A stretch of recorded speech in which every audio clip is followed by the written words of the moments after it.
आज मु आपण मानक पई नहीं आसी एकदम सहज स्वादिष्ट और क्रिस्पी आलूर स्नैक्स रेसिपी जहाँ को आपण घरे थिबा सामग्री रे खूब कम समय रे करि परिबे। एही आलूर स्नैक्स देखिबा को जते सुंदर खाइबा को सेते क्रिस्पी सॉफ्ट मध्य हेइथिला।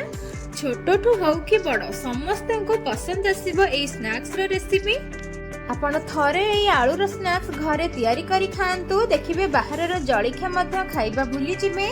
ताहले डेरी कहीं चलतु रेसिपी को स्टार्ट करनेबा। ता पूर्व वीडियो को आपण फुल वॉच करंतु। वीडियोटी भल लगिले लाइक करिवे शेयर करिवे। आपण जदि मो चैनल रे नुआ आसीथिबे ताहले सब्सक्राइब करि देबे। हेलो फ्रेंड्स, मु रोजालिन आपण मानको स्वागत करूछि आरएस तन्वी होम कुकिंग को। आलू स्नैक्स बनेबा पई प्रथमे हमें किछि वेजिटेबल्स नै जाई छै। एठी मु 3टी कंचा लंका को छोट छोट पीस करके नै जाई छै। अल्प किछि कैप्सिकम को एमिति छोट छोट पीस करके नै जाई छी। आपण भी एमिति ठीक छोट छोट पीस करके नेबे। अल्प किछि गाजर नै जाई छी। 2टी मीडियम साइज रो पियाज को एमिति छोट छोट करके काटी के नै जाई छी। आपण ठीक एमिति सबुतिक को पूरा चुन चुन टाइप रो काटी के नै छिपे। जेहेतु हमें आलूर स्नैक्स बनाऊे तो से आमको आलू ही दरकार। तो ये मु 2टी बड़ साइज रो आलू को सिझे कि नहीं आसी। आपण जदि अधिक क्वांटिटी रो आलूर स्नैक्स बनैबा को चाहूचंती ताले से अनुसार आपण कम बेसी भी करि परिबे आलू को। एबे हमें आलू को भल से चकटी नबा। एठी देखंतु मु आलू को भल से चकटी नै छी। आलू को भल से चकटी सारला परे पूर्वरु चुन चुन करके वेजिटेबल्स को काटी के रखी थिले। एबे हमें सबुतिक वेजिटेबल्स को आलू रे देई दबा। आपण जदि चाहिबे एथिरे बीटरूट आउ ग्रीन मटर भी पकई परिबे।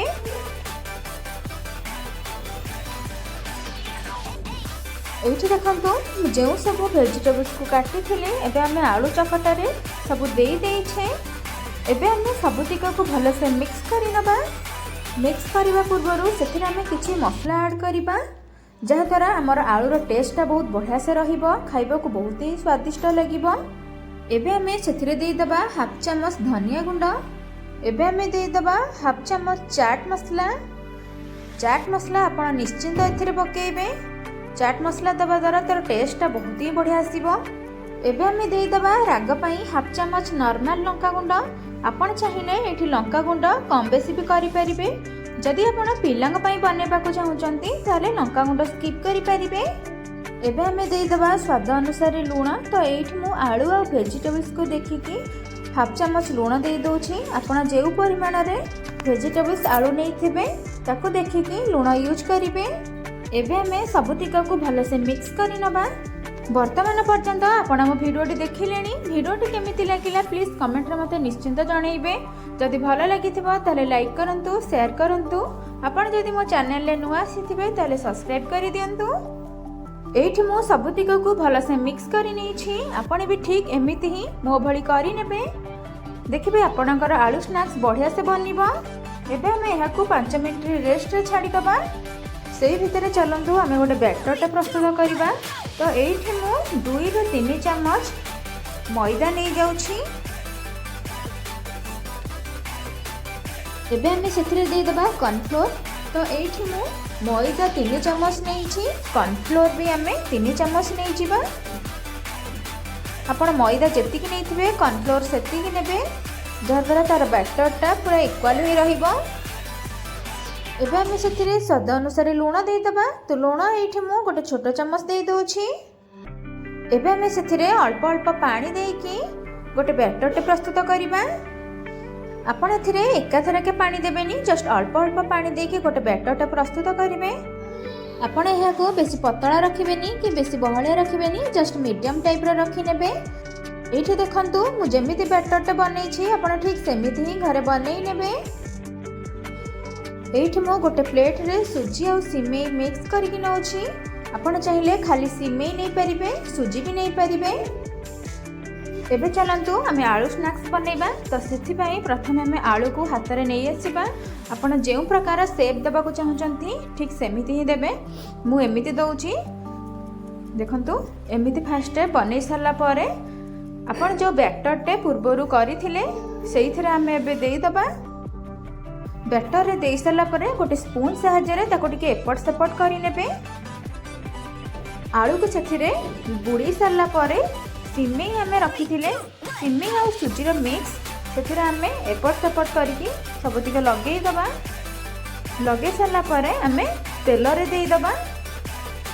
এইটি দেখন্তু ମୁଁ କେମିତି ବନେଇଛି, ମୁଁ ଯେମିତି ବନେଇଛି ଆପଣ ଠିକ୍ ସେମିତି ହିଁ ବନାନ୍ତୁ। ଦେଖିବେ ଆପଣଙ୍କର ଏଇ ଆଳୁର ସ୍ନାକ୍ସ ବହୁତ ହିଁ ବଢ଼ିଆସେ ବନିବ, କ୍ରିସ୍ପି ରହିବ, ଖାଇବାକୁ ବହୁତ ହିଁ ଟେଷ୍ଟି ଲାଗିବ। ପୂର୍ବରୁ ମୁଁ ତେଲକୁ ଗରମ କରିକି ରଖିଦେଇଥିଲି। ଏବେ ଆମେ ସେଥିରେ ଗୋଟେ ପରେ ଗୋଟେ ଆଳୁର ସ୍ନାକ୍ସକୁ ଦେଇଦେବା। ଆପଣଙ୍କୁ ମୋର ଏଇ ସ୍ନାକ୍ସର ଭିଡ଼ିଓଟି କେମିତି ଲାଗିଲା ପ୍ଲିଜ୍ କମେଣ୍ଟରେ ମୋତେ ନିଶ୍ଚିନ୍ତ ଜଣାଇବେ। ଯଦି ଭଲ ଲାଗିଥିବ ତାହେଲେ ଲାଇକ୍ କରିବେ। এইটি দেখন্তু ମୁଁ ଗୋଟେ ପରେ ଗୋଟେ ସ୍ନାକ୍ସ ତେଲରେ ଦେଇ ଦେଇଛି। ଏବେ ଆମେ ଏହାକୁ କିଛି ସମୟ ହେବା ପାଇଁ ଛାଡ଼ିବା। এইটি ଆମର ଗୋଟେ ପଟ ସାଇଡ୍ ହେଇଗଲାଣି। ଏବେ ଆମେ ସବୁତିକକୁ ଆରପଟ ସାଇଡ୍ କରିନେବା, ଯାହାଦ୍ୱାରା ଆମର ପରଫେକ୍ଟଲି ଆଳୁର ସ୍ନାକ୍ସ ବନିବ।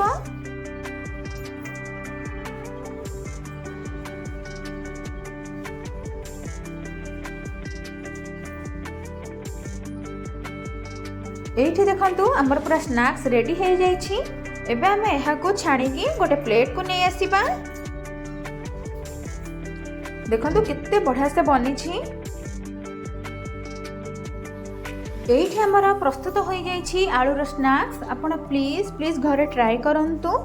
ଆପଣ ଯଦି ଆହୁରି ମୋର ନୂଆ ନୂଆ ଭିଡ଼ିଓ ଦେଖିବାକୁ ଚାହୁଁଛନ୍ତି ପାଖରେ ଥିବା ବେଲ୍ ଆଇକନ୍କୁ ଅଲ୍ ଅପସନ୍ ପ୍ରେସ୍ କରନ୍ତୁ, ଯାହାଦ୍ୱାରା ଆପଣ ପାଖକୁ ଫାଷ୍ଟ ନୋଟିଫିକେସନ୍ ଯିବ ହେରି, ଆପଣ ମୋର ନୂଆ ନୂଆ ଭିଡ଼ିଓ ପ୍ରଥମେ ଦେଖିପାରିବେ।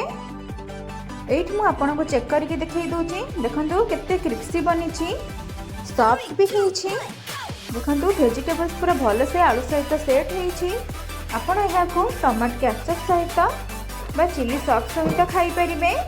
ଆପଣ ଯଦି ଏବେ ପର୍ଯ୍ୟନ୍ତ ସବସ୍କ୍ରାଇବ୍ କରିନାହାନ୍ତି ତାହେଲେ ସବସ୍କ୍ରାଇବ୍ କରିଦିଅନ୍ତୁ। ରହୁଛି, ଧନ୍ୟବାଦ।